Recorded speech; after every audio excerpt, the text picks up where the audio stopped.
और चलिए सीधा लिए चलते हैं आपको उत्तर प्रदेश, जहां मुख्यमंत्री योगी आदित्यनाथ संबोधित कर रहे हैं। क्या कह रहे हैं मुख्यमंत्री, आप सुनिए। पहुंचाने के साथ ही वहां पर राहत कार्यों का नेतृत्व और उसका पर्यवेक्षण करना, पंचायतनामा, मृत्यु पूर्व दिए गए बयान को दर्ज करने का कार्य, त्योहारों के समय शांति व्यवस्था कायम रखने में एक मजिस्ट्रेट की ड्यूटी के रूप में कार्य करना, उच्च न्यायालय में शपथ पत्र दाखिल करने का कार्य, निर्वाचन और मतदाता सूची के पुनरीक्षण के साथ ही जिला प्रशासन के अंतर्गत आने वाले समस्त विभागों से प्राप्त प्रकरणों की जांच और उसका पर्यवेक्षण का कार्य और उच्चाधिकारियों के द्वारा सौंपे गए अन्य महत्वपूर्ण कार्यों का संपादन, यह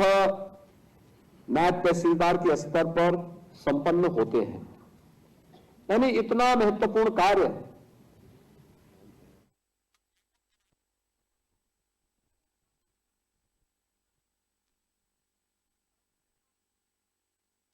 की व्यवस्था से जुड़ी हुई एक महत्वपूर्ण कड़ी है। मैंने इस बात को देखा है कि विवाद के लगभग 60% मामले राजस्व से जुड़े हुए होते हैं और खासतौर पर ग्रामीण क्षेत्र में तो ये और भी ज्यादा समस्या होती है। प्रधानमंत्री मोदी जी ने इस समस्या का समाधान करने के लिए देश के अंदर एक व्यवस्था लागू की और उस व्यवस्था में उन्हें स्वामित्व योजना, पीएम स्वामित्व योजना के अंतर्गत उस योजना का लाभ उन सभी लोगों को अगर ईमानदारी के साथ उस प्रक्रिया को लागू कर दिया जाए तो स्वाभाविक रूप से बहुत सारी समस्याओं का समाधान हो सकता है। जिसमें ग्रामीण क्षेत्र में आप देखते होंगे कि ज्यादातर आवास ग्राम सभा की भूमि पर बने होते हैं, किसी व्यक्ति का मालिकाना हक उस पर नहीं होता है, उसका नाम से वो भूमि दर्ज नहीं होती है। अगर किसी गरीब का मकान किसी ऐसी भूमि पर कभी क्षतिग्रस्त हो गया और वो दोबारा मकान बनाना चाहता था या बनाना चाहता है तो दबंग लोग उसे मकान नहीं बनाने देते थे और फिर वहीं से विवाद खड़ा होता था, फिर उसी में मारपीट होती थी, फिर हिंसा होती थी, तमाम प्रकार की हत्याएं भी इस प्रकार के मामलों में देखने को मिलती थी। इस समस्या का स्थायी समाधान करने के लिए प्रधानमंत्री जी ने तकनीक का उपयोग करवाते हुए और पूरे देश के अंदर एक योजना लागू की और प्रधानमंत्री स्वामित्व योजना के अंतर्गत इस समस्या के समाधान की प्रक्रिया को जब आगे बढ़ाया गया, आज उसके बहुत अच्छे परिणाम हम सबके सामने आए हैं। और मुझे बताते हुए प्रसन्नता है कि अब तक उत्तर प्रदेश में हम लोगों ने इस योजना के अंतर्गत जिस व्यक्ति का जहां पर आवास है वह जमीन भले ही उनके नाम पर न हो, लेकिन उस जमीन का मालिकाना का अधिकार उस परिवार को प्राप्त हो सके, इससे संबंधित समस्या के समाधान करने के लिए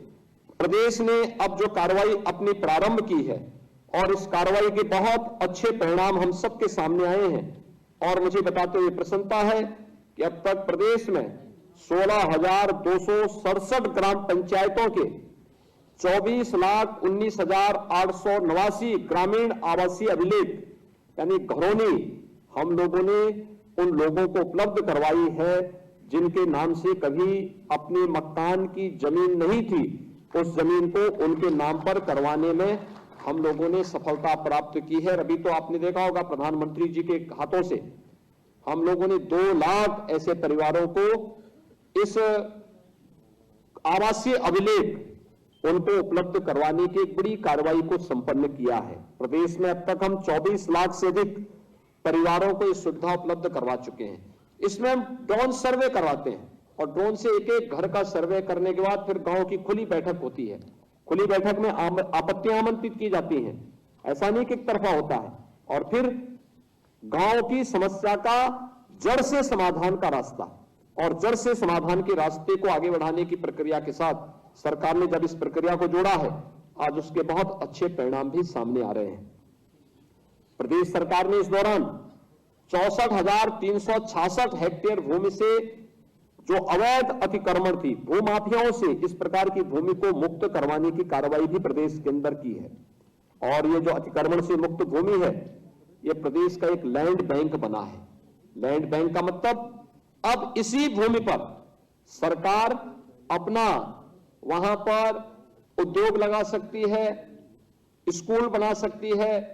वहां पर तमाम प्रकार के अपने कार्यक्रम बना सकती है। न केवल लोगों की सुविधा के लिए इस प्रकार के कार्यक्रम को आगे बढ़ाना, बल्कि निवेश को आमंत्रित करने हमने डिफेंस कॉरिडोर से जुड़े हुए तमाम कार्यक्रम इस प्रकार की भूमि पर स्थापित किए हैं और यह कार्यक्रम हमारा युद्ध स्तर पर आगे चल रहा है। या जिन पात्र लोगों के, जिन गरीबों के पास अपना कोई मकान नहीं, कोई जमीन का टुकड़ा नहीं, उनको भी इस प्रकार की भूमि आवंटित कर रहे हैं। अब आश्चर्य करेंगे इस प्रकार के लोगों को।